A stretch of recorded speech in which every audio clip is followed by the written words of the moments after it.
Alright people, so welcome back.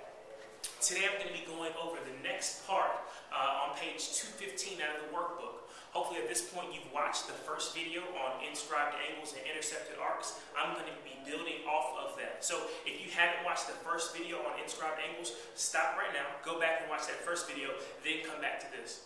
So last video we talked about the concept of an inscribed angle. I said an inscribed angle is an angle that's on the inside of a circle and the vertex is on the circle. So this angle here, angle GHJ, this angle is inside the circle and the vertex is on the circle. And I said for every inscribed angle, there's also an intercepted arc. Remember I said interception is you catch it and go the other way. It cuts off part of the circle. So this angle cuts off this arc here.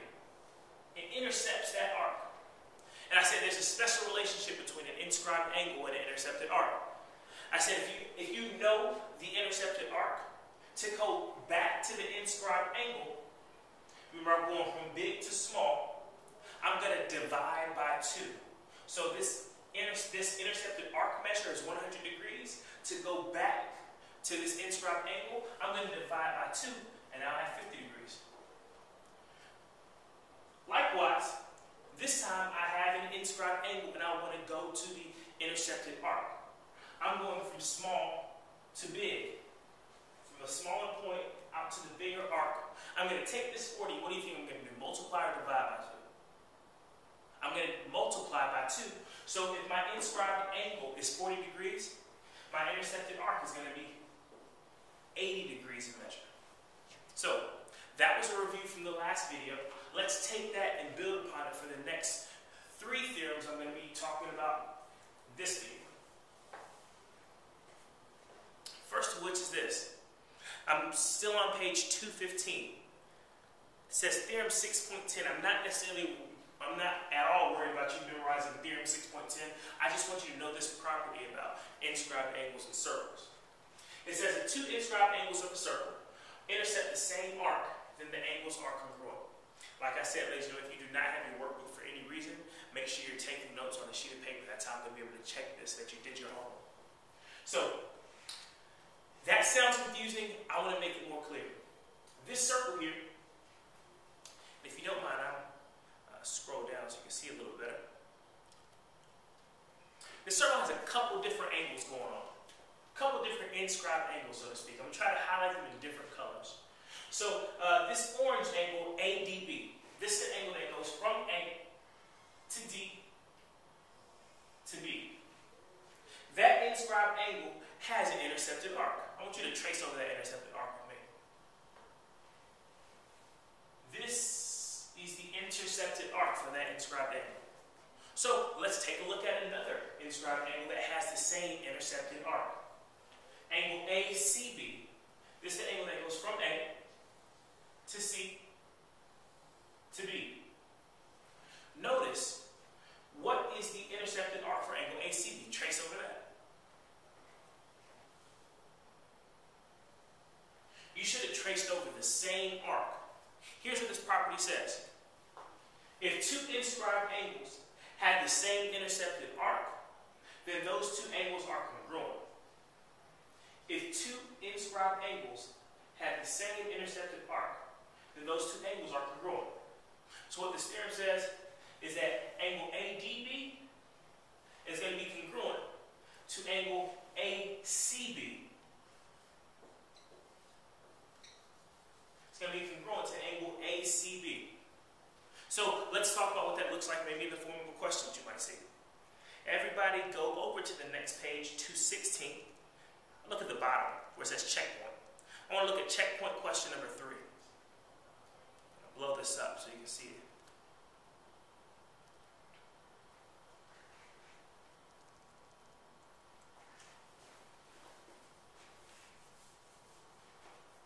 Once again, I'm at the bottom of page 216 where it says checkpoint, question number 3. This question wants us to find the measure of angle RTS.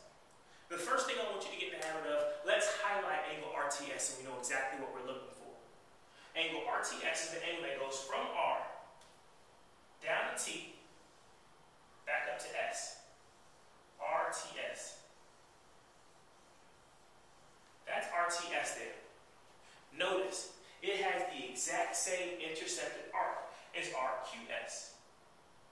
Has this exact same intersected arc. What do we say about inscribed angles that have the same intercepted arc?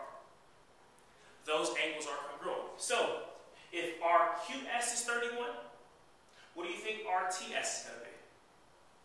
Hopefully you said 31 degrees. The measure of angle RTS is 31 degrees. All right. So let's go back to page 215. Have another property I want to introduce.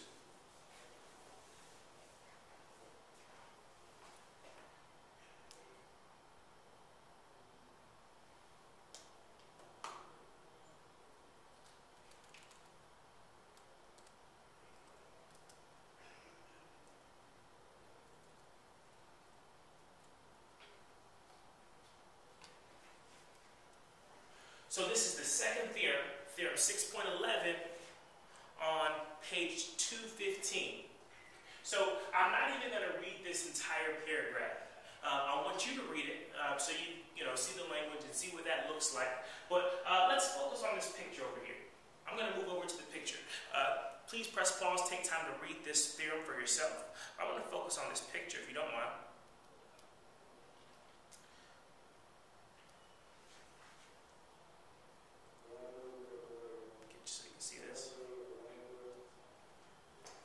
So, you see a circle, and you see a triangle inscribed within that circle.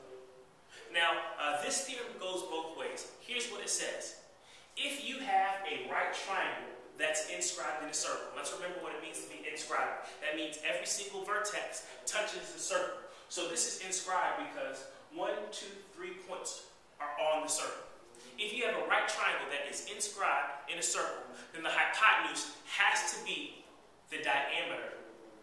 So it says measure of angle ABC is 90 degrees, meaning this angle here, ABC, this is 90 degrees, if and only if AC is the diameter of the circle. So I want you to write AC.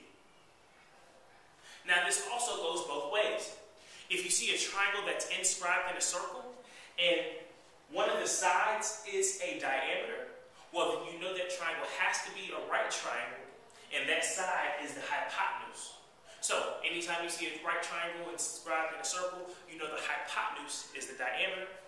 Or, if you see a triangle that is inscribed in a circle, and one of the sides is a diameter, that has to be a hypotenuse. That triangle has to be a right triangle.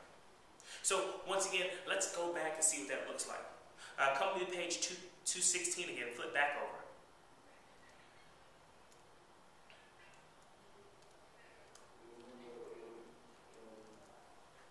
So, this question says a right triangle is inscribed in a circle. The radius of the circle is 5.6 centimeters. What is the length of the hypotenuse of the right triangle? So anytime they start talking about circles and triangles, and they'll give you any picture, what are you supposed to do? I want you to draw your own diagram. So, that's my circle. Certainly upside, but it'll work. And a right triangle is inscribed in that circle. So I'm going to draw a right triangle.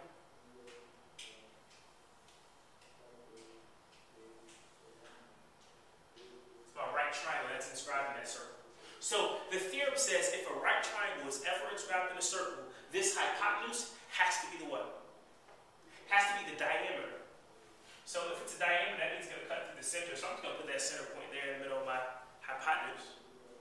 It says the radius of the circle is 5.6 centimeters. Now the radius is just the distance from the center to the outside edge. So if here's the center, the distance from the center to the outside edge of my circle is 5.6 centimeters. Well, guess what? It wants us to know. It wants to know what the length of the hypotenuse is. Well, if this is 5.6, the hypotenuse by the theorem is going to be the diameter.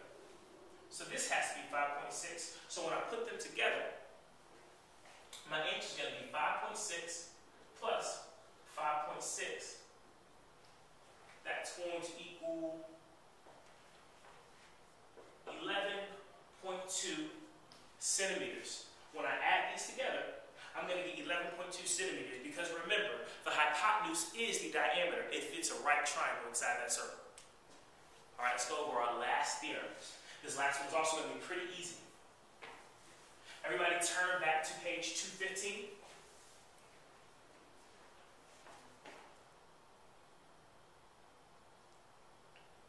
Last theorem says theorem 6.12.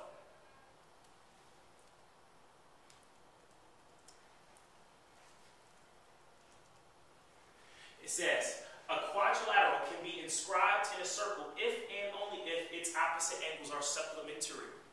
Now, supplementary was one of our vocabulary words from last semester. Who remembers what supplementary means? So supplementary means two angles that add up to 180 degrees. So basically it's saying, well, if this is a quadrilateral and it's inscribed in a circle and we can tell that it is, these two angles have to add up to 180 degrees. Also, angle E and angle G have to add up to 180 degrees.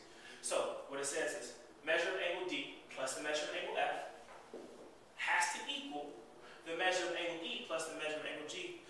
Both pairs have to add up to 180 degrees. Both pairs have to add up to 180 degrees. Last time, let's flip over to page 217. I'm going to walk you through this example here.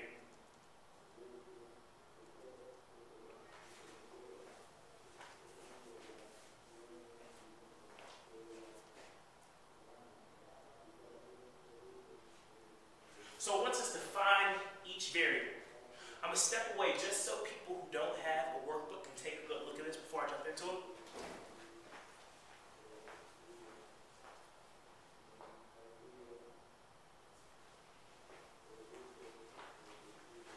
So it says PQRS is inscribed in a circle, so its opposite angles are supplementary. So you can write in supplementary here.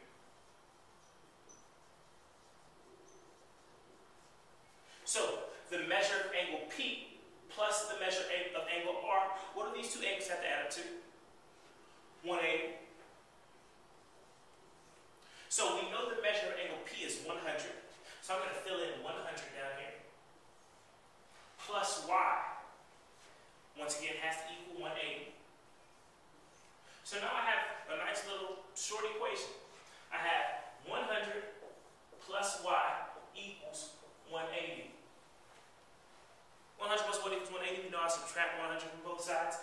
Y, this missing angle has to be 80 degrees. All right, so I'm going to allow you to find the measure of angle X on your own as well. I know that you can do that. Have that done when I come see you on Wednesday. Now, I briefly want to talk about B, example B. A little bit tougher than example A.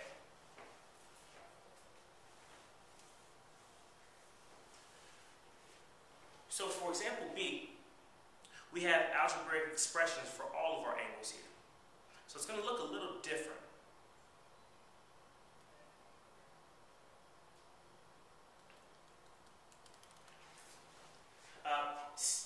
As I'm scrolling down to the word, still be looking at your circle. I know that JKLM is a quadrilateral and it's inscribed in that circle. So they, once again, have to be, opposite angles have to be supplementary.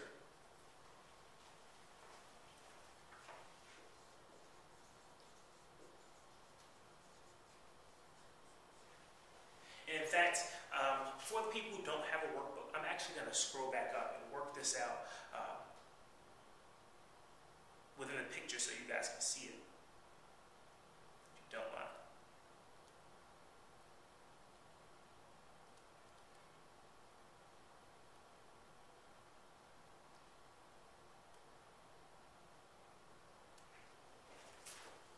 Okay.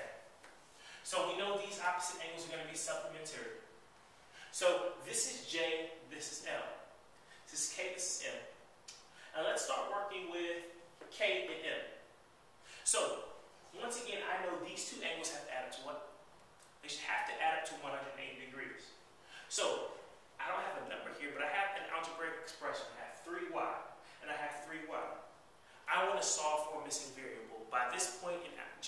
you know that if I want to solve for a missing variable, I have to set up a what? Have to set up an equation. So these two opposite sides, K and M, I can say 3y, which is angle K, plus angle M, which is also going to be 3y. So I have 3y plus 3y. That's going to equal how many degrees? 180. So now I just need to solve this equation for y. Got to combine my terms. So now I have 6y equals 180. And my last step, I'm going to divide by 6 on both sides of my equation. And so I'm going to have y equals 30. So y equals 30 here. I'm also going to set up a similar equation for j and L. That's how I'm going to solve for x. Once again, I'm going to let you solve for x on your own. So with that being said, I know it was a little long, but I know that you guys have the power to understand on your own as well. So here's your homework. I'm going to check when you get back. Everybody turn over to page 218. By now, you have done question number 1, number 2, number 4, number 5. What I want you to complete on page 218 is question number 3, number 6, number 7, number 8, and number 9. So once again, basically finish page 218. That's 3, 6, 7, 8, 9. And then flip over to page 220. There's 3 more questions that I want you to complete on page 220. Complete questions 18, 19, 23, 24, and 25. And so I know it sounds like a lot, but there's no calculations for most of them, so it should still take you a short amount of time to finish this. As always, ladies and gentlemen, please feel free to call me, text me, email, tweet. If you have any questions, look forward to seeing you on Wednesday.